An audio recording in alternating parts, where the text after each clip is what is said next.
প্রভু আমাদেরকে যে বাক্য দিয়েছেন তা প্রথমে আমরা পাঠ করি। আমরা দেখব দুটি পদ, 2 করিন্থীয় 4 অধ্যায় 6 এবং 7 পদ। 2 করিন্থীয় 4 অধ্যায় 6 এবং 7 পদ। আমি কেরি বাইবেল থেকে পাঠ করছি। প্রভু তার বাক্যে বলেন, কারণ যে ঈশ্বর বলেছিলেন অন্ধকারের মধ্য হইতে দীপ্তি প্রকাশিত হইবে, তিনি আমাদের হৃদয়ে দীপ্তি প্রকাশ করিলেন, যেন যীশু খ্রিস্টের মুখমণ্ডলে ঈশ্বরের গৌরবের জ্ঞান দীপ্তি প্রকাশ পায়। কিন্তু এই ধন মৃন্ময় পাত্রে করিয়া আমরা ধারণ করিতেছি, যেন পরাক্রমের উৎকর্ষ ঈশ্বরের হয়, আমাদের হইতে নয়। আমেন। আসুন প্রার্থনা করি। পবিত্র মঙ্গলময় স্বর্গস্থ পিতা, তোমার ধন্যবাদ, প্রশংসা, গৌরব করি। তোমার অপার অনুগ্রহে তোমারই কতিপয় দাস দাসী তোমার চরণতলে আমরা মিলিত হয়েছি। প্রভু, আমাদের নিজেদের কোনো যোগ্যতায় নয়, সবটাই তোমার অনুগ্রহে। আর তোমার অনুগ্রহে যখন তুমি তোমার গৃহে তোমার নামে আমাদেরকে মিলিত করেছো, এই সময় প্রভু তোমার বাক্য আমরা শুনতে চাই। আমরা পাঠ করেছি 2 করিন্থীয় 4 অধ্যায় 6 এবং 7 পদ, যেখানে প্রভু বিশ্বাসী আমাদেরকে প্রেরিত পৌল মাটির পাত্রের সঙ্গে তুলনা করেছেন। আজ প্রভু খ্রিস্ট বিশ্বাসী আমরা নিজেদের দিকে তাকাবো, আত্মসমীক্ষা করব, আমরা নিজেরা নিজেদের সম্বন্ধে কি জ্ঞান করি। প্রভু গো, তোমার বাক্য থেকে নিজেদের পরিচয় এবং জীবন সম্পর্কে সঠিক ধারণার অধিকারী হতে আজ তুমি আমাদেরকে আশীর্বাদ করো। সেদিন পৌল কেন বিশ্বাসী আমাদেরকে মাটির পাত্রের সঙ্গে তুলনা করেছিলেন, আজ তা উপলব্ধি করতে তোমার আত্মা নিঃশ্বাসিত বাক্যের দ্বারা প্রভু গো, তোমার আত্মার পরিচালনায় আমাদের হৃদয়কে আলোকিত করো, যেন সেই জীবন আমরা প্রত্যেকে যাপন করি। হ্যাঁ, আমরা প্রত্যেকে মাটির পাত্র, কিন্তু তার মধ্যে আমরা তোমার দেওয়া ধন তথা সুসমাচার লাভ করেছি, আর তার মাধ্যমে তুমি যেন সমস্ত প্রশংসা গৌরব গ্রহণ করো, সেই আশীর্বাদ করো। সঙ্গে সঙ্গে থাকো, যিশু নামে এই প্রার্থনা চাই, আমেন। আমরা বসবো।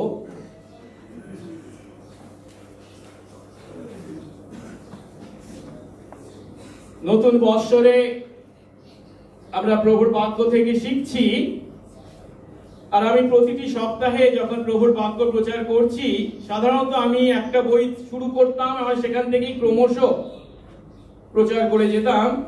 কিন্তু বৎসরের শুরুতে আমি তা না করে বিভিন্ন টপিক বা বিষয়কে ভিত্তি করে আপনাদের কাছে প্রচার করে চলেছি। যারা প্রতিটি রবিবার আসেন মণ্ডলীতে, তারা নিশ্চয়ই উপলব্ধি করেছেন যে আমি আমার এই সিরিজে একটা নির্দিষ্ট বিষয়কে আপনাদের কাছে তুলে ধরতে চলেছি, আর সেটি হলো বিশ্বাসী তথা খ্রিস্ট বিশ্বাসী আমাদের সঠিক পরিচয় তথা আইডেন্টিটি এবং আমাদের জীবন, এই সম্বন্ধে আমরা শিখছি।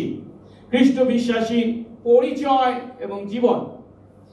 1 জানুয়ারি আমরা প্রথম যোহন 5 অধ্যায় 1 থেকে 5 পদ থেকে শিখেছিলাম খ্রিস্ট বিশ্বাসী হিসাবে আমাদের পরিচয়, আমাদের আইডেন্টিটি।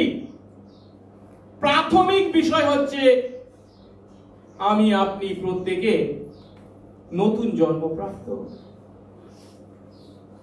আমি যদি নতুন জন্ম না পেয়ে থাকি, আমি খ্রিস্ট বিশ্বাসী নই। আর তাই সেই প্রাথমিক উপলব্ধি থেকে আমরা এই খ্রিস্ট বিশ্বাসীর জীবন সম্পর্কে শিখছি। পরের সপ্তাহে 5 তারিখ আমরা প্রেরিত 2 অধ্যায় 42 থেকে 47 পদ পাঠ করেছিলাম, আর সেখান থেকে শিখেছিলাম খ্রিস্ট বিশ্বাসী আমাদের মান্ডলিক জীবন সম্পর্কে। আর সেই মান্ডলিক জীবনের 5টি সত্য আমরা শিখেছিলাম: শাস্ত্র অধ্যয়ন, সহভাগিতা, রুটি ভাঙা এবং প্রার্থনা, সেবা কাজ এবং সাক্ষ্যদান। পরের রবিবার আমরা খ্রিস্ট বিশ্বাসীর আর্থিক জীবন সম্পর্কে শিখেছিলাম। অপচয় নয়, অনাটনের মধ্যেও, সমস্ত পরিস্থিতির মধ্যেও আর্থিক সন্তুষ্টি ভোগ করে থাকি খ্রিস্ট বিশ্বাসী আমরা। তারপরের সপ্তাহে এফেসীয় 2:10 থেকে সৎ কাজ করার জন্য সৃষ্ট, অর্থাৎ আমরা ঈশ্বরের অনুগ্রহে বিশ্বাসের মাধ্যমে পাপ থেকে পরিত্রাণ পেয়েছি, অবশ্যই ঠিক কথা। কিন্তু এই যে বিনামূল্যে অনুগ্রহে পরিত্রাণ আমরা পেয়েছি, তার মানে আমরা হাত পাটা গুটিয়ে বসে থাকবো তা নয়। আমরা কিছু করে পরিত্রাণ পাইনি, তিনি করেছেন আমাদের পরিবর্তে। কিন্তু পরিত্রাণ পেয়েছি কেন? সৎ কাজ করার জন্য। আর তাই আমরা বিশ্বাসী আমাদের জীবনে সৎ কাজ করি পরিত্রাণ পাওয়ার জন্য নয়। পরিত্রাণ পেয়েছি তাই আমরা সৎ কাজ করি বা সৎ জীবন যাপন করি। তারপরের রবিবার 26 তারিখ আমরা শিখেছিলাম বিশ্বাসীর দাম্পত্য জীবন বা বৈবাহিক জীবন বা বিবাহ সম্পর্কে। আর সেই বিবাহে খ্রিস্ট বিশ্বাসী আমাদের বিশ্বস্ততা সম্পর্কে আমরা শিখেছি। পরের রবিবার ফেব্রুয়ারি মাসের 2 তারিখ আমরা শিখেছিলাম আপনার ভাই যখন আপনার বিরুদ্ধে পাপ করে তখন আপনি কি করবেন, সেই ক্ষমা সম্পর্কে শিখেছিলাম। তারপরের রবিবার আমাদের মধ্যে একটি কোরিয়ান টিম ছিল, তারা প্রচার করেছিলেন। গত রবিবার আমরা খ্রিস্ট বিশ্বাসীর আরাধনার জীবন সম্পর্কে শিখেছি। আমরা কেন ঈশ্বরের সেবা করি বা আরাধনা করি, ইয়োব 1:6 থেকে 12 পদকে ভিত্তি করে। আর আজ আমরা 2 করিন্থীয় 4:6 পদ এবং 7 পদ পাঠ করেছি, যার মাধ্যমে শিখতে চলেছি খ্রিস্ট বিশ্বাসী আমাদের একটি বিশেষ পরিচয় সম্পর্কে। আর সেটি হলো আমরা নিজেরা নিজেদের সম্পর্কে কি চিন্তা করব। আপনি আপনার নিজের সম্বন্ধে কি চিন্তা করেন? যে শাস্ত্রাংশ আমরা পাঠ করেছি সেখানে পৌল খ্রিস্ট বিশ্বাসীদেরকে মাটির পাত্রের সঙ্গে তুলনা করেছেন। সোনার পাত্র নয়, রূপোর পাত্রও নয়, ব্রোঞ্জের পাত্রও নয়, কিসের সঙ্গে? মাটির পাত্রের সঙ্গে তুলনা করেছেন।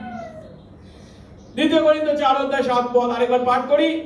কিন্তু এই ধন পৌল বলছেন মাটির পাত্রে করে আমরা ধারণ করছি, যেন পরাক্রমের উৎকর্ষ কার হয়? ঈশ্বরের হয়, আমাদের থেকে নয়। পৌল বিশ্বাসী আমাদেরকে মাটির পাত্রের সঙ্গে তুলনা করেছেন, কিন্তু কেন তা আজ আমরা উপলব্ধি করতে চলেছি। আমি যদি আপনাদের প্রশ্ন করি, আপনাদের বাড়িতে কারোর বাড়িতে মাটির পাত্র আছে কি? শুনে একটু অবাক হয়ে যাবে, কি বলছেন? আমরা 21 শতাব্দীর মানুষ, বিজ্ঞানের ব্যাপক অগ্রগতির এই যুগে আমাদের বাড়িতে মাটির পাত্র কে খুঁজে পাবে? হয় স্টেনলেস স্টিল, বোন চায়না বা মেলামাইনের পাত্র অনেক পাবেন, মাটির পাত্র, এমনকি কাঁসা পিতলেরও পাত্র আর আমাদের বাড়িতে খুব একটা চোখে পড়ে না। কিন্তু আমরা যদি আমাদের দেশের গ্রামের দিকে যাই তাহলে কিন্তু দেখতে পাবো তারা এখনো জল রাখার জন্য মাটির পাত্র বা কলসি ব্যবহার করে, কিংবা ধান সিদ্ধ করবার জন্য মাটির বড় বড় হাঁড়ি বা কলসি ব্যবহার করে। কিন্তু পাশাপাশি কলকাতাতেও আমরা মাটির পাত্র যে একেবারেই দেখতে পাই না তা নয়।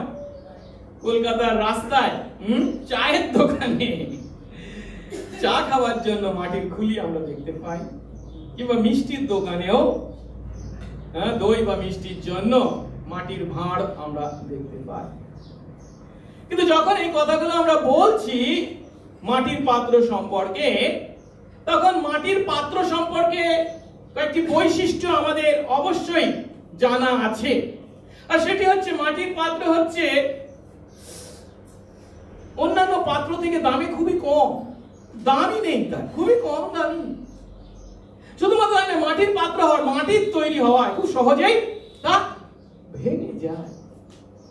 তাছাড়া আমাদের কাছে মাটির পাত্রের কোনো গুরুত্ব নেই। আপনি একটা স্টেনলেস স্টিলের গ্লাস রাখুন, একটা মাটির খুলি রাখুন পাশাপাশি, মাটির খুলির দিকে কারোর চোখ যাবে না। খুব একটা আকর্ষণও আমরা অনুভব করি না মাটির পাত্রের প্রতি। শুধু তাই নয়, মাটির পাত্র বেশি দিন টেকে না, খুব তাড়াতাড়ি ভেঙে যায়। কোন মেয়ে তার বিয়েতে মায়ের কাছে আমাকে মাটির বাসন দিও আমার বিয়েতে, কেউ নিশ্চয়ই বলবে না। তবুও গরমকাল আসছে, আর তাই আমরা জানি জল কিন্তু ঠান্ডা রাখবার জন্য আমরা মাটির কলসি বা কুঁজো ব্যবহার করে থাকি। যাই হোক, আজ যখন করিন্থীয় মণ্ডলীর বিশ্বাসীদের প্রতি পৌল তার দ্বিতীয় পত্রে এই 4 অধ্যায় 7 পদে বিশ্বাসীদেরকে মাটির পাত্রের সঙ্গে তুলনা করেছেন, তখন সত্যি আমরা অবাক হই। আমরা ঈশ্বরের সন্তান, যিনি বিশ্ব ভূমণ্ডলে সৃষ্টিকর্তা, রক্ষাকর্তা, পালনকর্তা, তিনি রাজাদের রাজা, প্রভুদের প্রভু। আমরা তার সন্তান, আমরা তার পুত্র, তার কন্যা। তাহলে আমরা কি হব? এক একটা হীরের টুকরো, আমরা সোনার পাত্র। আমরা এমনটি হওয়া উচিত বা এমনটি চিন্তা করা উচিত। কিন্তু আমরা অবাক হই যে পৌল বিশ্বাসীদেরকে কার সঙ্গে তুলনা করছেন? তিনি বলছেন আমরা যা এই ধনকে ধারণ করছি, এই ধনটা কি একটু পরে আমি ব্যাখ্যা করছি, আমরা হলাম মাটির পাত্র, মাটির পাত্র করে আমরা তা ধারণ করছি। এবং 7 পদে আরেকটা লক্ষ্য করার বিষয় হলো, পৌল কিন্তু করিন্থীয় মণ্ডলীর বিশ্বাসীদেরকে এমন কথা বলেননি যে এই ধন তোমরা মাটির পাত্রে ধারণ করছো। তোমরা বলেছেন কি না, কি বলেছেন? আমরা ধারণ করছি। যখন আমরা বলেছেন, তখন তার অর্থ এর দ্বারা তিনি কেবল করিন্থীয় মণ্ডলীর বিশ্বাসীদেরকে নির্দেশ করছেন না, পৌল নিজেকে নির্দেশ করছেন, তার সমস্ত সহকর্মীকে নির্দেশ করছেন, বা অন্য সমস্ত শিষ্যকে, তথা আজ যিশুতে বিশ্বাসী, খ্রিস্ট বিশ্বাসী আমাদের প্রত্যেককে নির্দেশ করেছেন। হ্যাঁ, বিশ্বাসী আমরা সবাই হলাম মাটির পাত্র। কিন্তু এই মাটির পাত্রে তারা কি বলছে? এই ধন ধারণ করছে, এই মহামূল্য ধান ধারণ করছে। প্রশ্ন হলো, আমরা নিজেদের সম্বন্ধে কি চিন্তা করি, কি ভাবি? আমরা কি কখনো নিজেদেরকে মাটির পাত্র জ্ঞান করে বা স্বীকার করে এ কথা বলি, আমি এত দুর্বল যে ঈশ্বরের হাতে আমি ব্যবহৃত হওয়ার যোগ্য নই? এমন চিন্তা কি আমাদের আছে?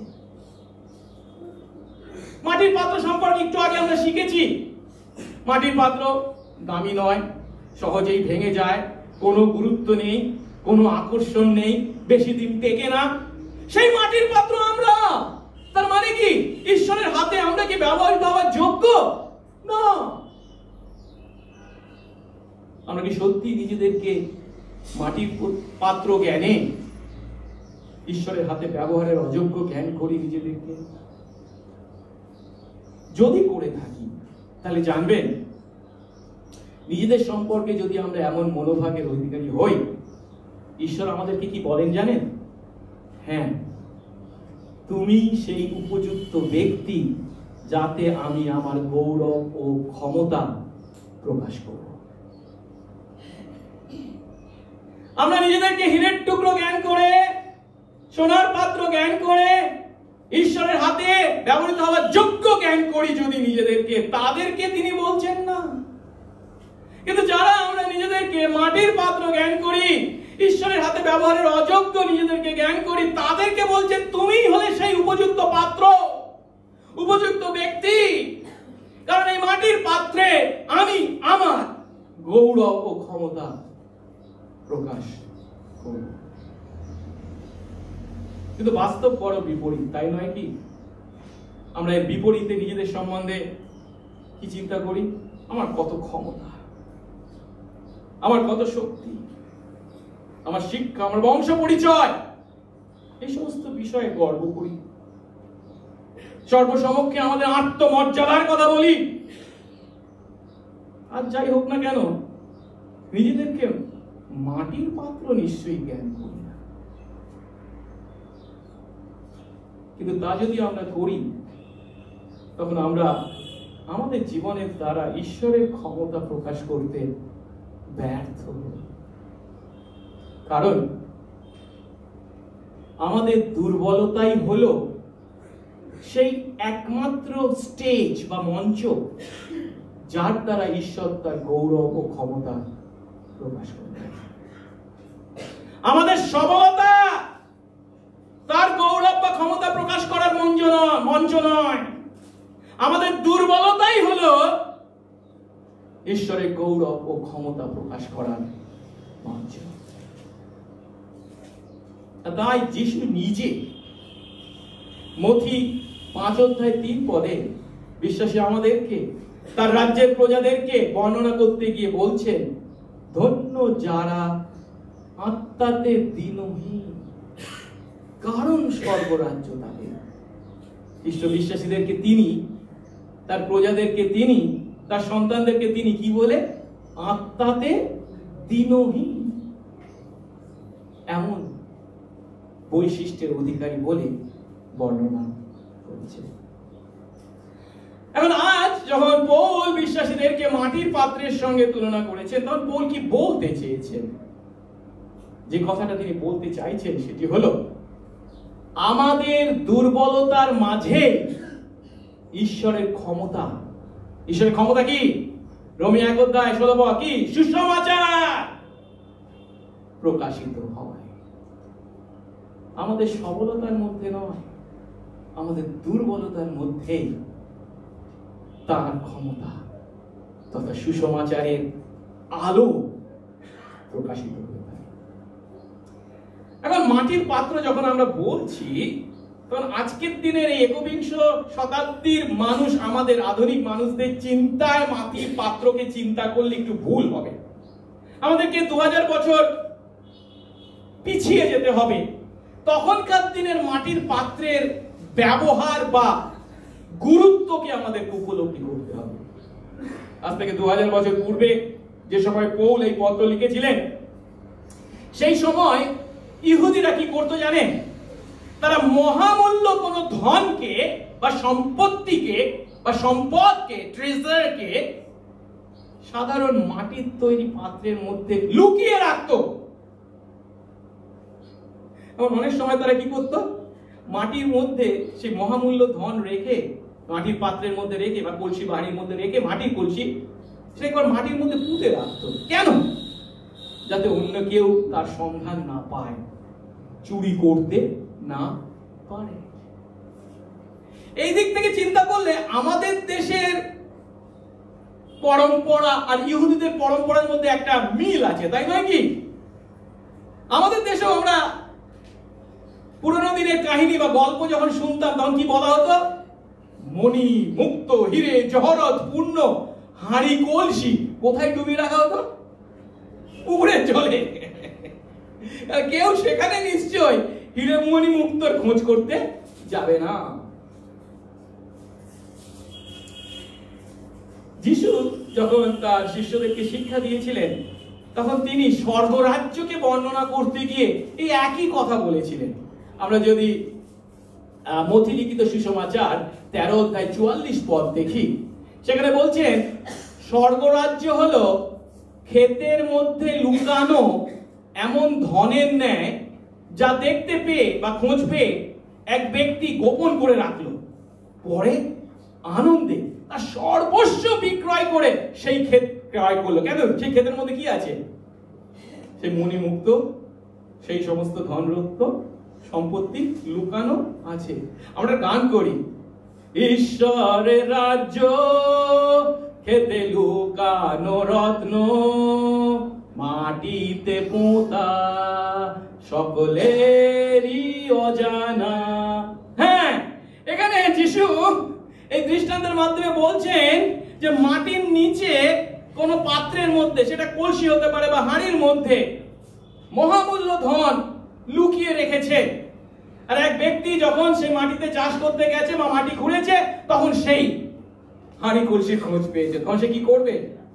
কাউকে কিছু না বলে চুপচাপ থেকে যাওয়া, তারপরে অন্যের জমি তো, ওই জমির যতটা পারে সে কিনে নেবে। কেন? সমস্ত কিছু বিক্রি করে কি করবে? ওই জমির মালিক হতে হবে। কেন? ওখানে অনেক ধন রত্ন রয়েছে। স্বর্গরাজ্যকে বর্ণনা করতে গিয়ে যিশু এমন কথা বলেছিলেন। আমরা ঠিক একইভাবে ঈশ্বরের সান্নিধ্য যখন লাভ করি, ঈশ্বরকে জানি, তার গুরুত্ব উপলব্ধি করি, তখন অন্য কোনো বিষয় আমাদের কাছে গুরুত্বপূর্ণ হয় না। তার জন্য আমরা সমস্ত কিছু বিক্রি করে তাকে লাভ করতে চাই।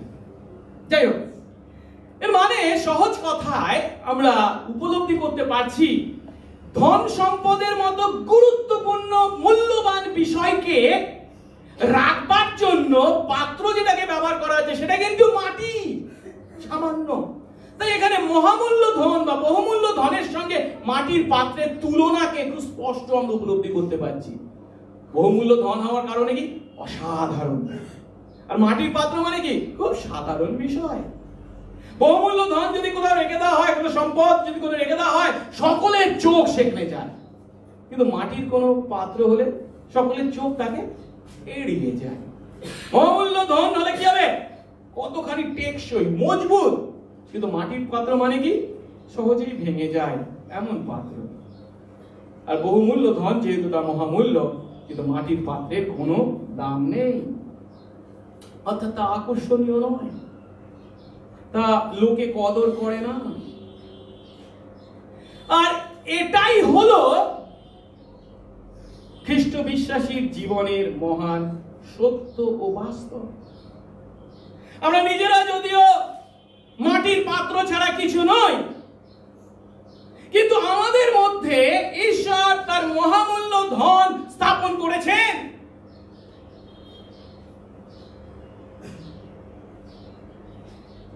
একটু আগে কি শিখলাম? মাটির কলসি কিছুই নয়, কিন্তু তার মধ্যে আছে কি? মহামূল্য ধন। আর এখানে 2 করিন্থীয় 4:7 পৌল বিশ্বাসীদেরকে বলছে, আমরা হলাম এই মাটির কলসি মাত্র, কিন্তু আমাদের মধ্যে ঈশ্বর তার সেই মহাধন, বহুমূল্য ধন রেখেছেন, স্থাপন করেছেন। আর প্রশ্ন হলো, সেই মহামূল্য ধন কি যা ঈশ্বর আমাদের মধ্যে স্থাপন করেছেন?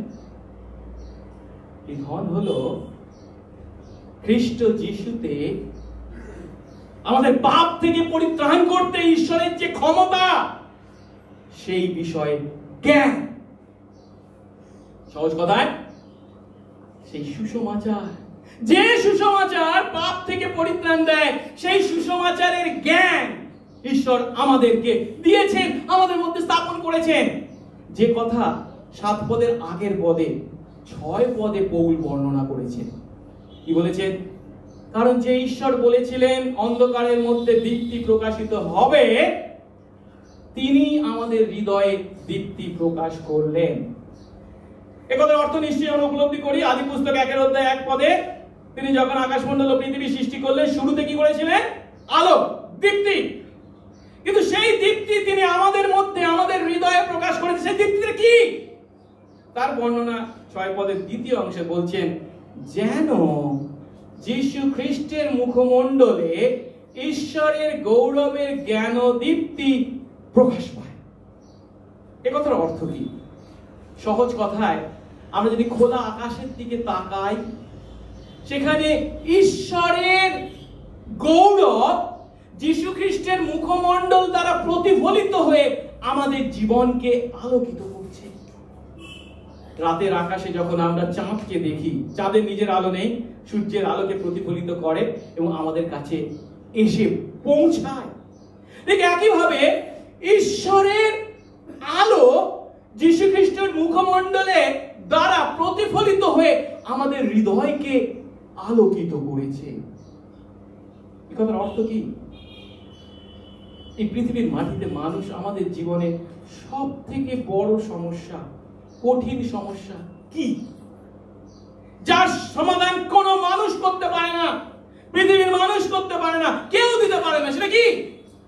আমাদের পাপ থেকে পরিত্রাণ, পাপ থেকে উদ্ধার। কিন্তু ঈশ্বর এই পাপী মানুষ আমাদেরকে আমাদের পাপ থেকে উদ্ধার করবার জন্য যে পরিকল্পনা করেছিলেন এবং সেই পরিকল্পনাকে বাস্তবায়িত করেছেন, তার একমাত্র পুত্র যীশু খ্রিস্টকে পৃথিবীর মাটিতে পাঠিয়েছেন। তিনি আমাদের পাপের জন্য, আমাদের পাপের পরিবর্তে মরেছেন, আমাদের পাপের প্রায়শ্চিত্ত করেছেন এবং তাকে বিশ্বাস করে আমরা আমাদের পাপের ক্ষমা পেয়েছি, ঈশ্বরের সন্তান হয়েছি।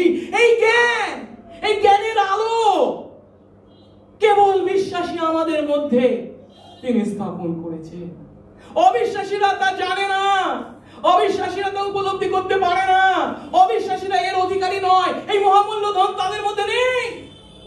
প্রভু তার অনুগ্রহে, তার আত্মা দ্বারা যাদেরকে নতুন জন্ম দিয়েছেন, আমরা আমাদের পাপ দেখতে পেয়েছি, সেই পাপের জন্য অনুতপ্ত হয়েছি, যিশুকে বিশ্বাস করেছি, তার সন্তান হয়েছি, সেই সুসমাচার লাভ করেছি, সেই সুসমাচার আমাদের মধ্যে অবস্থান করছে, মানে আমরা সেই মহামূল্য ধনের অধিকারী।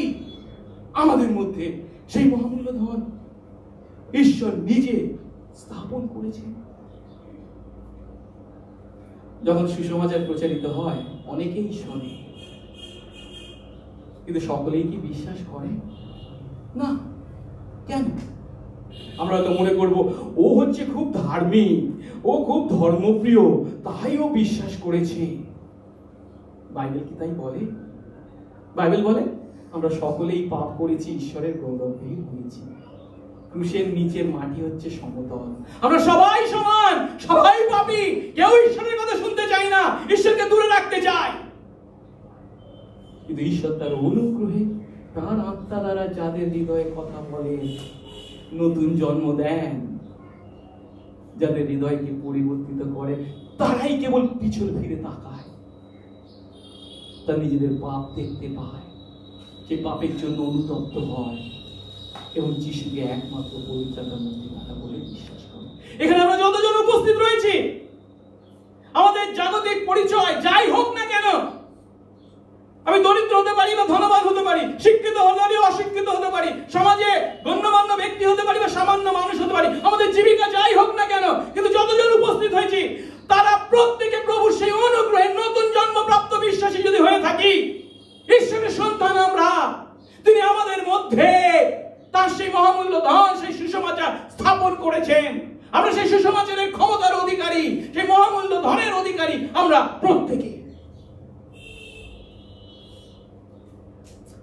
আর এটা হলো সব থেকে মহামূল্য ধন, এটা হলো সব থেকে বড় ধন, যেহেতু কেবল এর দ্বারাই আমরা আমাদের জীবনের সব থেকে মারাত্মক সমস্যা, সব থেকে বড় সমস্যা, পাপের সমস্যার সমাধান পাই। এই পাপের সমস্যার সমাধান আর কোথাও নেই, কিছুর দ্বারা, একমাত্র সুসমাচার। কিন্তু এত মহান, এত বহুমূল্য, এত মহামূল্য যে সুসমাচার, এই ধন আমরা লাভ করেছি, আমরা কেমন ব্যক্তি, আমরা কেমন পাত্র, আমাদের মধ্যে ঈশ্বর যে তা স্থাপন করেছেন, এই যে পাত্র আমরা, এই পাত্র আমরা কেমন? আমরা কি সোনার পাত্র? না, এই মহামূল্য, এই গুরুত্বপূর্ণ ধন আমরা মাটির পাত্রে ধারণ করছি, যা হলো দুর্বল, ঠুনকো, সহজে কারোর চোখে পড়ে না, যার কোনো দাম নেই। এর অর্থ এই মহামূল্য ধন আমরা যারা ধারণ করছি, যারা সেই পাত্র, তারা সোনা রূপো বা ব্রোঞ্জ নয়, মাটির পাত্র। এখন এই কথা শুনে হয়তো অনেকে ভাববেন, পৌল তাহলে বিশ্বাসে আমাদেরকে যখন মাটির পাত্রের সঙ্গে তুলনা করেছেন, তখন আমাদের শরীরকে নির্দেশ করেছেন, কেবল শরীরকে। কারণ এই শরীরটা, এই পৃথিবীর মাটিতে যা আমরা অধিকারী, অনেক সময় অসুস্থ হয়ে পড়ে, বিভিন্ন রোগ যন্ত্রণায় কষ্ট পায়, বিভিন্ন সময় এই শরীরের দ্বারা আমরা বিভিন্ন পাপ করি। তাই এই শরীরটা হচ্ছে কি খুবই দুর্বল, ঠুনকো এবং সহজে ভেঙে যায়, ভঙ্গুর এমন। কিন্তু না, পৌল এখানে যদিও এর দ্বারা শরীরকে নির্দেশ করেছেন বা করা যায় বলে আমরা ধরতে পারি, যা দুর্বল, ঠুনকো, সহজে চোখে পড়ে না, ত্রুটি বিচ্যুতিতে পূর্ণ, ক্রমশ ক্ষয় পেয়ে যাচ্ছে, শরীরকে নির্দেশ করেছেন, ঠিক কথা। কিন্তু কেবল শরীরকে নয়, তিনি যখন বিশ্বাসী আমাদেরকে মাটির পাত্র বলে বর্ণনা করছেন, তখন কেবল আমাদের শরীরকে মাটির পাত্র কেবল বলেছেন তা নয়, আমাদের পূর্ণ ব্যক্তিত্বকে। এই পূর্ণ ব্যক্তিত্বের অর্থ কি? আমাদের হৃদয়, আমাদের আবেগ, আমাদের নৈতিক জীবন, এ সবই হচ্ছে মাটির পাত্রের ন্যায়। এটা কি বাস্তব নয়? যদি আমরা সত্যি নিজেদের কাছে সত্য স্বীকার করি, বুকে হাত রেখে সত্য স্বীকার করি, হ্যাঁ খ্রিস্ট বিশ্বাসী আমি, আমার জীবনে সোনার পাত্র হিসাবে কি সব সময় প্রভুর গৌরবার্থে জীবনযাপন করি, নাকি ঠিক তার বিপরীত? দিনে কতবার তাকে আমি অগৌরব করি, কতবার আমি পাপ হিসেবে পড়ে যাই, কতবার আমার আবেগের দ্বারা, আমার নৈতিক জীবনের দ্বারা তাকে কষ্ট দিই, দুঃখ দিই। এটাই কি স্বাভাবিক চেহারা নয় আমাদের? কেউ কেউ হয়তো বলবেন, না মানে আমি যেহেতু খুব দুর্বল, আমি যেহেতু সেই পৌলের মতো মানে পৌঁছাতে পারিনি, তাই এমন।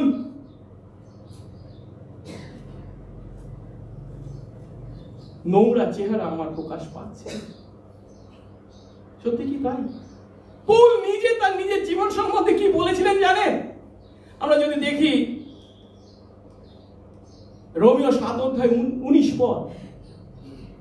পৌল নিজের সম্বন্ধে বলছেন, আমি যা ইচ্ছা করি সেই উত্তম কাজ তা করি না, কিন্তু মন্দ যে কাজ আমি ইচ্ছা করি না কাজে তাই করি।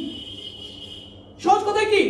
আমি যেটা করতে চাই না সেটা করে বসি, আর যেটা করতে চাই সেটাই করতে পারি না। কে বলছেন? পৌলের মতো প্রভুর দাস তার জীবনে এমন অভিজ্ঞতার কথা বলছে। সত্য যদি স্বীকার করি, আসুন আমরা বুকে হাত রেখে সত্য স্বীকার করি। এই কথা, এই সাক্ষ্য কি আমার আপনার সাক্ষ্য নয়? আরো বেশি করে আমি প্রার্থনায় সময় কাটাতে চাই, আরো বেশি করে আমি প্রভুর বাক্য অধ্যয়ন করতে চাই, আরো বেশি করে মানুষদের সেবায় প্রভুর কাজ আমি অন্যদেরকে বলতে চাই চাই চাই চাই। কিন্তু কতটা করি? কিন্তু যেগুলো আমি করতে চাই না, যার থেকে দূরে থাকতে চাই, তাই কি করে বসি না?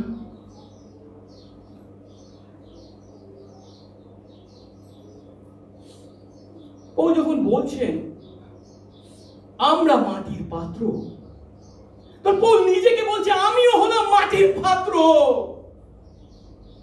আরে মাটির পাত্র যখন তিনি বলছেন, তখন তার দ্বারা করিন্থে যে সমস্ত বিশ্বাসী তার সমালোচনা করত, তাদের সেই সমালোচনাকে তিনি স্বীকার করছেন, গ্রহণ করছেন, মেনে নিচ্ছেন। এই 2 করিন্থ পত্রে 10:10 করিন্থ মণ্ডলীর লোকেরা পৌলের সমালোচনা করে কি বলছেন জানেন? তারা বলছে, তোমাদের মধ্যে কেউ কেউ বলে পৌল তার চিঠিতে লিখেছেন, তার চিঠিগুলো মানে পৌলের চিঠিগুলো ভারযুক্ত, মানে খুব শক্ত কথা, তেজস্বী বটে, মানে যখন চিঠি লেখে না, সেই চিঠির মধ্যে আছে ক্ষমতা, শক্তি।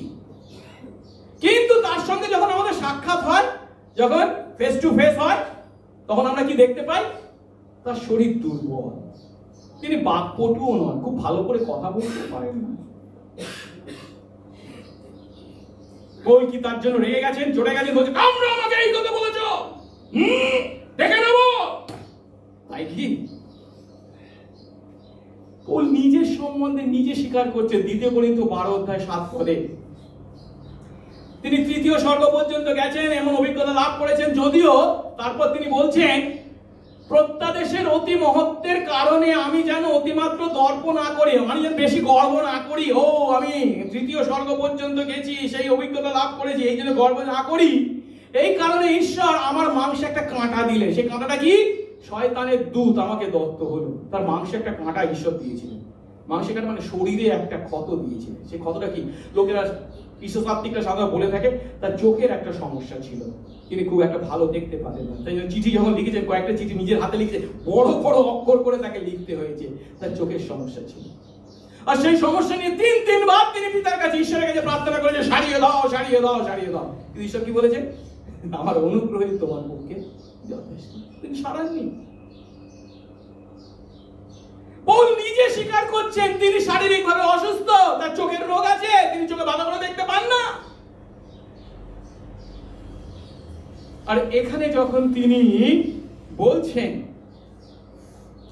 আমি হলাম মাটির পাত্র, তখন তিনি তার সমালোচকদের কি বলছেন জানেন? তিনি বলছেন এরকম কথা, তোমরা বলো আমার কোনো আকর্ষণ নেই, হ্যাঁ আমি তাই।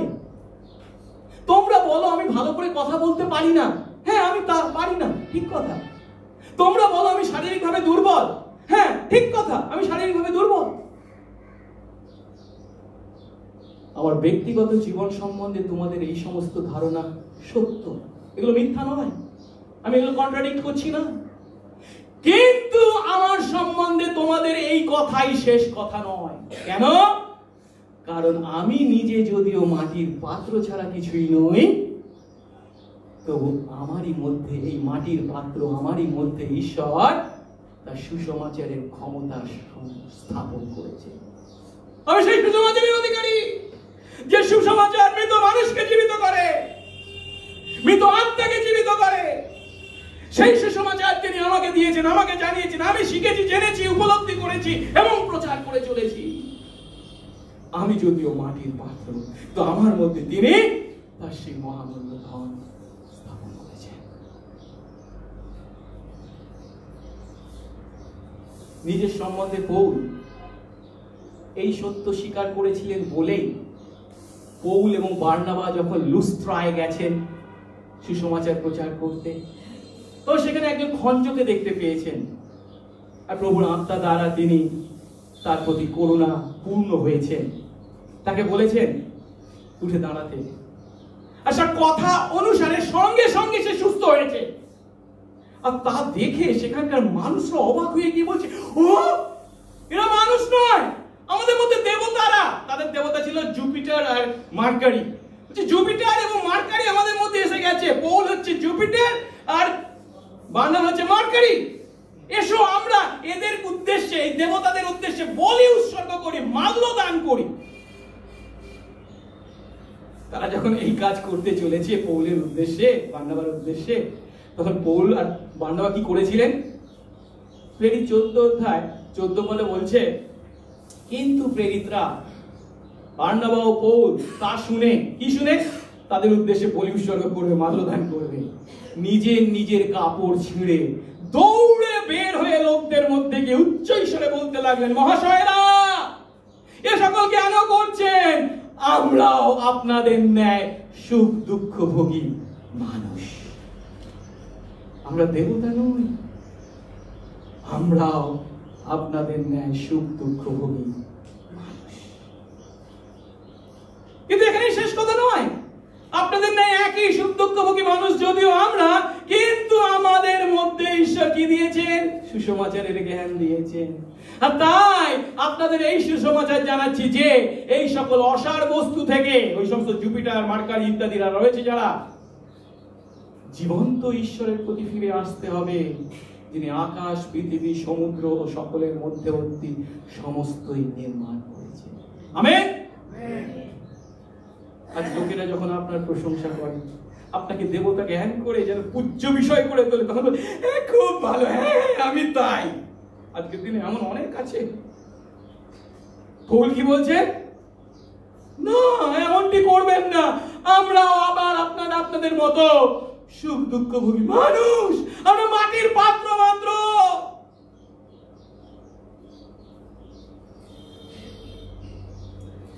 যে সমস্ত মানুষ নিজেরাই যথেষ্ট শক্তিশালী, ঈশ্বর যে কেবল তাদেরকে খুঁজে বের করে তাদের মাধ্যমে তিনি তার ক্ষমতা প্রকাশ করেন এমনটি নয়। জগতের মানুষ তা করে। তাদের কোম্পানিতে যখন কাউকে অ্যাপয়েন্টমেন্ট দেওয়া হয়, 10 জনকে ইন্টারভিউ নেওয়া হয়, তাদের মধ্যে যে সব থেকে উৎকৃষ্ট তাকে নিয়ে হয় তাদের কোম্পানির ভালোর জন্য। ঈশ্বর কি তাই একই পদ্ধতি অবলম্বন করেন? এই হচ্ছে সব থেকে এক্সিলেন্ট, তাই একে দিয়ে আমার রাজ্যের কাজে আমি ওকে ব্যবহার করব না। তার পরিবর্তে তিনি আমার আপনার মতো অকেজো, দুর্বল, সহজেই ক্ষয় পায়, পড়ে যায় এমন মানুষদেরকে জগৎ থেকে তোলেন এবং তাদেরকে তিনি তার গৌরবার্থে ব্যবহার করে। নাহলে কি হবে জানেন? নাহলে কি হতে জানেন? ও আমি যথেষ্ট শক্তি ক্ষমতা জ্ঞান বুদ্ধির অধিকারী ছিলাম, তাই ঈশ্বর আমাকে ব্যবহার করেছেন। ঈশ্বর তুমি আমাকে ধন্যবাদ দাও, কারণ তোমার রাজ্যের জন্য আমি কাজ করেছি। দুঃখের বিষয় জানেন, এমন মনোভাবে অনেকে কিন্তু কাজ করে চলে।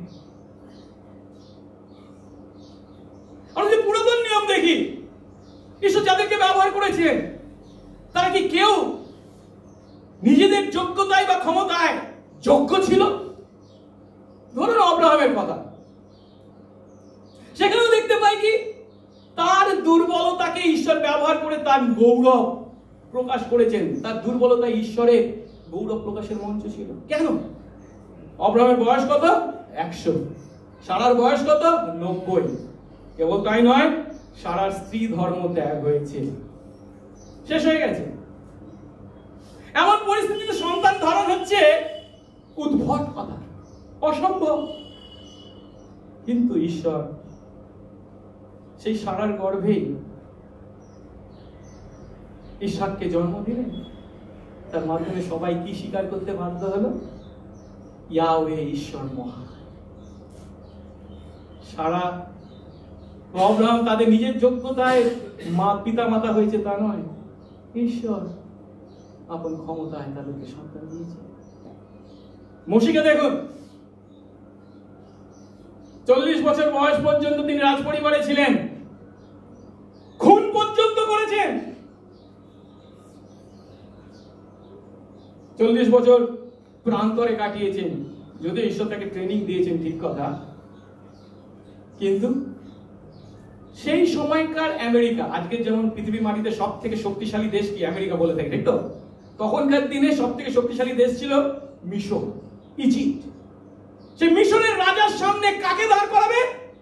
মিশরের মতো, মুশির মতো একজন তোতলাকে, যে ঠিক মতো কথা বলতে পারে না। কিন্তু ঈশ্বর তাই করলেন। একজন খুনি, পলাতক, তোতলা মসিকে ফোরনের সামনে দাঁড় করালেন। কেন? তার প্রজাদেরকে মিশরের দাসত্ব থেকে উদ্ধার করে কনানে নিয়ে যাওয়ার জন্য। মসি তার নিজের ক্ষমতায় নয়, ঈশ্বর তার মাধ্যমে তার ক্ষমতার প্রকাশ করছে। জিওসুকে দেখি, মসি তো মারা গেছেন, এবার কনান উদ্ধার করতে হবে। কাদেরকে নিয়ে? এই ইসরায়েলিদেরকে নিয়ে, যারা 400 বছর ধরে দাসত্ব করেছে, 40 বছর প্রান্তরে কাটিয়েছে, কোনোদিন যুদ্ধ করেনি, অস্ত্র হাতে নেয়নি। তাদেরকে নিয়ে কনানের সেই সমস্ত শক্তিশালী লোকদেরকে দূর করে দিয়ে জয় করতে হবে। সম্ভব? মানুষের চিন্তা অসম্ভব। আর সেই জিরিও কি করছে? ঈশ্বরের কথা শুনে জিরিওর চারদিকে ঘুরপাক খাচ্ছে, 1 পাক 2 পাক 7 পাক। লোকে দেখে বলবে কি? যত সব তাচ্ছিল্য করবে, বিদ্রুপ করবে, এটাই স্বাভাবিক। কিন্তু ঈশ্বর তার নেতৃত্বেই জিরিহর প্রাচীর ভেঙেছিলেন। লোকেরা জিহোশুয়ার মহত্ব নয়, ঈশ্বরের পরাক্রম দেখেছিল। গিদিয়নকে দেখুন, মিদিয়নীয়দের বিরুদ্ধে যুদ্ধ করতে হবে, যাও গিদিয়নকে, তিনি তো পাঠাচ্ছেন। কতজন এসেছে ইসরায়েলীয়? মিদিয়নীয়রা বলছে 1,35,000, তাদের বিরুদ্ধে ইসরায়েলীয় কত এসেছে? 32,000। খুব ভালো কথা। ঈশ্বর বলছে কিন্তু বড্ড বেশি লোক, এত লোকের যদি যুদ্ধ করে তোমরা যেত, তোমরা বলি তোমাদের নিজেদের শক্তিতে জিতেছ, আমার ক্ষমতায় নয়। কিছু লোককে বাড়ি ফিরে যেতে যাও, যারা ভয় পাচ্ছে বাড়ি ফিরে যাও। 20,000 ফিরে গেছে, 12,000 রয়েছে। 1,35,000 বিরুদ্ধে 12,000। ঈশ্বর কি বলছে? না, তবুও বড্ড বেশি আছে, আরো কমাতে হবে। যাও গিয়ে নদীর জলে জল খেতে বলো। তা বলছে সবাই গিয়ে জল খাচ্ছে কিভাবে? হাঁটু পর্যন্ত গিয়ে এইভাবে গিয়ে এইভাবে খাচ্ছে। মাত্র 300 জন, ওরা কিন্তু চোখ খুলে রেখেছে শত্রুপক্ষ দেখবার জন্য। হাতে করে জল তুলে নিয়ে এরকম কুকুরের মতো চেটে চেটে খাচ্ছে, হাতে করে জল। তাদের সংখ্যা কত? মাত্র 300 জন। ঈশ্বর কি বলেন? ওই 300 জনকে নিয়ে যাও, যুদ্ধ করো। 1,35,000। এবং কি নিয়ে যাবে যুদ্ধে? কি? কলসি নাম, ভাঁড় নাম আর প্রদীপ নাম। আর ভাঁড় ভাঙবে আর প্রদীপের আলো জ্বালাবে, রাতের অন্ধকারে শত্রুরা পালাবে। তাই ঘটেছে, ঈশ্বর করেছেন। গিদিয়নের ক্ষমতা না, তার দাউদের কথাও জানি ভালো করে। গলিয়াদের মতো সেই চেহারার বিরুদ্ধে দাউদ যাচ্ছে, ছোট্ট দাউদ হাতে গুলতি নিয়ে ঈশ্বর জয় দিয়েছে। দাউদের ক্ষমতায় নয়, ঈশ্বরের ক্ষমতার প্রকাশ করেছে। ঠিক এইভাবে মানুষের দৃষ্টিতে যারা ছিল দুর্বল, সহজেই ভেঙে যাওয়ার, যারা কিছুই নয়, ঈশ্বর তাদের মতো ব্যক্তিদের ব্যবহার করেছেন।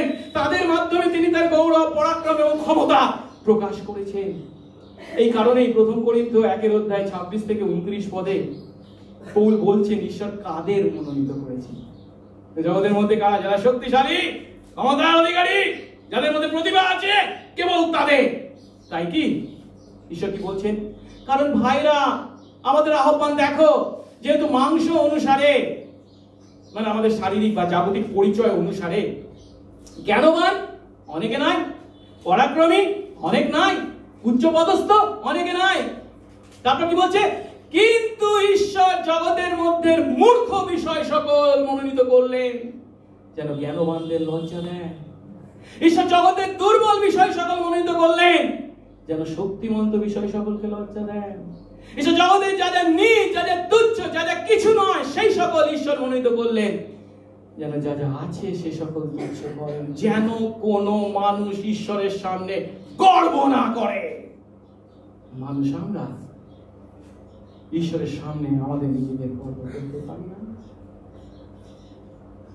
আর এই কারণে ফিলিপিও 2:3 পদে পৌল বিশ্বাসী আমাদেরকে কেমন মনোভাবের অধিকারী হতে বলেছেন? প্রতিযোগিতার বশে বা অনর্থক দর্পের বশে কিছু করো না, গর্ব করে কিছু করো না, বরঞ্চ নম্রভাবে প্রত্যেকে নিজের থেকে অন্যকে শ্রেষ্ঠ জ্ঞান করো। মানে নিজেকে অন্য থেকে নম্র জ্ঞান করো, কিছুই নয় জ্ঞান করো। কিন্তু আজকের দিনে,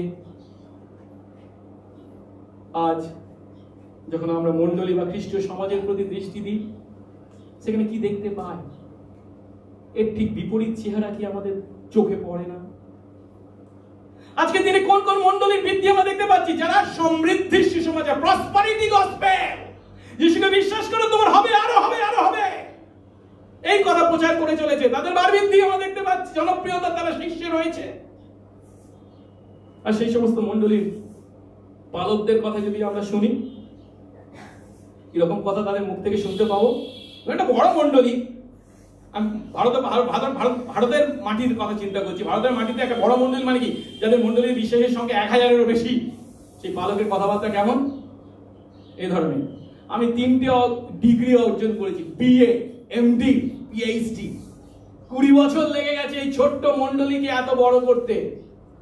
আর আজ আমি হাজার হাজার লোকের কাছে ঈশ্বরের কথা বলি। আমি কত প্রতিভাবান, কত লোক আমার কাছে পরামর্শ নিতে আসে। আমি যদি না থাকতাম তাহলে এত মানুষ কোথায় যেত, কি করত? এমন মনোভাবের অধিকারী যদি কোনো পালক হয়ে থাকি,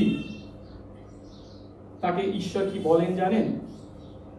মথি 6:2 পদ, 5 পদ এবং 16 পদে দান সম্পর্কে, প্রার্থনা সম্পর্কে এবং উপবাস সম্পর্কে প্রভু শিক্ষা দিয়েছেন। কিন্তু দান করার সময় যারা তুড়ি বাজায় কপটীদের মতো লোকদের কাছ থেকে গৌরব পাওয়ার জন্য, তাদের উদ্দেশ্যে প্রভু কি বলছেন? তারা আপনাদের পুরস্কার পেয়ে গেছে। যারা প্রার্থনা করে লোকদের দেখিয়ে, কপটীদের ন্যায় লম্বা লম্বা প্রার্থনা, তাদের কাছ থেকে প্রশংসা পাওয়ার জন্য, তাদেরকে ঈশ্বর কি বলছেন? তারা আপনাদের পুরস্কার অলরেডি পেয়ে গেছে। ঠিক একইভাবে লোক দেখানোর জন্য যারা উপবাস করে, সেই কপটীদের ন্যায় বিষণ্ণ বদন হয়, তাদের উদ্দেশ্যে প্রভু বলছেন তারা তাদের পুরস্কার ইতিমধ্যে পেয়ে গেছে। এ কথার অর্থ কি? ঈশ্বরের কাছ থেকে পুরস্কার দেওয়ার মতো কোনো পুরস্কার আর অবশিষ্ট নেই। তুমি যদি নিজের সম্বন্ধে এমন কথা চিন্তা করে থাকো, তাহলে তুমি তোমার পুরস্কার ইতিমধ্যে পেয়ে গেছো। আমি আর তোমাদের আমার ক্ষমতা প্রকাশ করব না। এই কথা শুনে ভাববেন না যে ও তাহলে তার পরের দিন থেকে সেই মণ্ডলীর বিশ্বাসীরা কমতে শুরু করবে, একেবারে শূন্য হয়ে যাবে। তা নয়। জগতের দৃষ্টিতে মণ্ডলী হয়তো বড় থাকতেও পারে, কিন্তু সেই পালকের জীবন এবং কাজ মাটির পাত্রে ধন ধারণকারী জীবনকে কখনো প্রতিফলিত করতে পারে না। তার পরিবর্তে সেই মণ্ডলীর পালক যদি এমন চিন্তার অধিকারী হন, আমি মাটির পাত্র ছাড়া আর কিছু নই, শারীরিক দিক থেকে আমি এত দুর্বল যে আমার পক্ষে সমস্ত কাজ সঠিকভাবে করা সম্ভব নয়, অনেক সময় করে উঠতে পারি না, আবেগ তাড়িত হয়ে অনেক সময় আমি উত্তেজিত হয়ে পড়ি, রেগে যাই। যাদের কাছে প্রচার করি, আমার মণ্ডলীর বিশ্বাসী, তারা আমার থেকে, তাদের বিশ্বাস আমার থেকে আরো অনেক ভালো, এমন কথা স্বীকার করে। এমন মনোভাবের অধিকারী পালককে ঈশ্বর কি বলেন জানেন? তোর মধ্যেই আমি আমার গৌরব প্রকাশ করতে চাই, করব। এখন আমি যখন মণ্ডলীর পালক সম্পর্কে এই কথা বলছি, হ্যাঁ হ্যাঁ ঠিক কথা ঠিক কথা আপনারা বলছেন মনে মনে, কিন্তু এই কথাটা কেবল পালকের জন্য প্রযোজ্য নয়। মণ্ডলীর প্রাচীন হই, পরিচারক হই, সাধারণ বিশ্বাসী হই, আমাদের প্রত্যেকের জন্য এই কথা একইভাবে প্রযোজ্য। আর এই কথা আমাদের মণ্ডলীর ক্ষেত্রেও একইভাবে প্রযোজ্য। আমি আমার মণ্ডলীর সম্পর্কে কি চিন্তা করি? ও, আমাদের মণ্ডলী গৃহ দেখেছিস কত সুন্দর, কলকাতার মধ্যে এত বড় মণ্ডলী গৃহ কোথাও নেই, এত সুন্দর, মনে নেই কত সালে তৈরি জানিস? আর আমাদের মণ্ডলী বিশ্বাসীরা কত ভদ্র, উচ্চ শিক্ষিত, সমাজের গণ্যমান্য ব্যক্তি। আমাদের মণ্ডলীতে প্রতি সপ্তাহে কত দান সংগ্রহিত হয় জানিস? সুসমাচার প্রচার হোক, মিশন কাজ হোক, আমরা কত এগিয়ে আছি। এমন ধারণার যদি অধিকারী হই,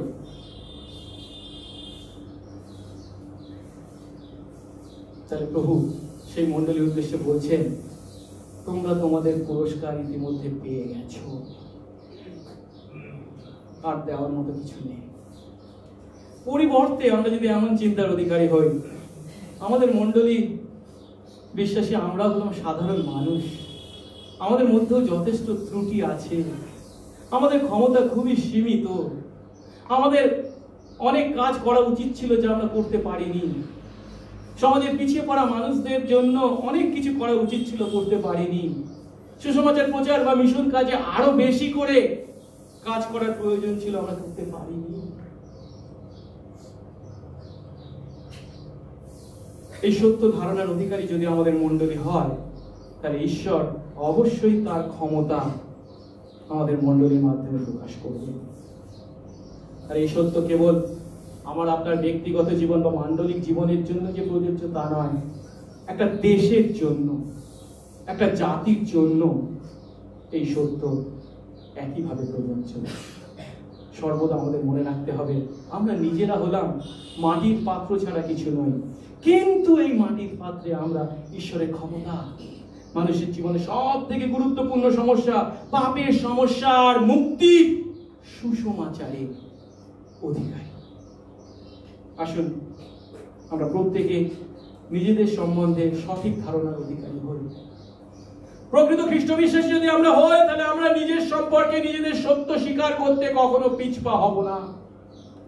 পরিবর্তে সেই সত্য স্বীকার করে আমরা আমাদের জীবনে ঈশ্বরের অনুগ্রহের মূল্য উপলব্ধি করব। আমি যদিও কিছু নই, এই আমাকে তিনি তার অনুগ্রহে তার সন্তান করেছেন, এই মাটির পাত্রে তিনি তার সুসমাচারকে স্থাপন করেছেন, যেন তার গৌরব, তার পরাক্রম প্রকাশ পায়। তাই আসুন প্রার্থনা করি, ঈশ্বর তুমি আমাদের শক্তি দাও, আমরা যেন নিজেদের গৌরব চেষ্টা না করি, কিন্তু তোমার গৌরব চেষ্টা করি। আমরা যেন নিজেদের রাজ্য বিস্তার না করি, কিন্তু তোমার রাজ্য বিস্তার করি। আসুন প্রার্থনা। মঙ্গলময় স্বর্গস্থ পিতা, তোমার ধন্যবাদ প্রশংসা গৌরব করি প্রভু। আরেকটি বার প্রভু তুমি আমাদেরকে তোমার বাক্যের দ্বারা আমাদের নিজেদের পরিচয় সম্পর্কে সত্য উপলব্ধি দিলে। হ্যাঁ প্রভু, এই আমরা যদিও কিছুই ছিলাম না বা এখন কিছুই নই, তবুও প্রভু তুমি আমাদেরকে মনোনীত করেছো সেই জগতের মধ্য থেকে, এবং আমাদেরকে প্রভু গো তুমি তোমার সন্তান করেছো তোমার সুসমাচারের দ্বারা। এই আমরা যারা মাটির পাত্রের ন্যায় ভঙ্গুর, অনামী, কোনো দাম নেই এবং আকর্ষণীয় নই, সহজে ভেঙে পড়ি, সহজে পতিত হই, এই আমাদের মধ্যে তুমি তোমার সেই সুসমাচার স্থাপন করেছো যা পাপ থেকে আমাদের পরিত্রাণ দিয়েছে। এত বড় ক্ষমতার অধিকারী এই আমরা, ও প্রভু গো, তোমার গৌরবার্থে ব্যবহৃত হওয়ার সুযোগ পেয়েছি। যদিও আমরা কেউ তোমার ব্যবহারের যোগ্য ছিলাম না, এই উপলব্ধিতে সদা সর্বদা যেন প্রভু আমরা তোমার গৌরব চেষ্টা করি, আমাদের নিজেদের গৌরব নয়। আমরা সর্বদা যেন তোমার রাজ্য বিস্তারের চেষ্টা করি, আমাদের নিজেদের রাজ্য বিস্তার নয়। দয়া সঙ্গে সঙ্গে থাকো, যিশু নামে এই প্রার্থনা চাই।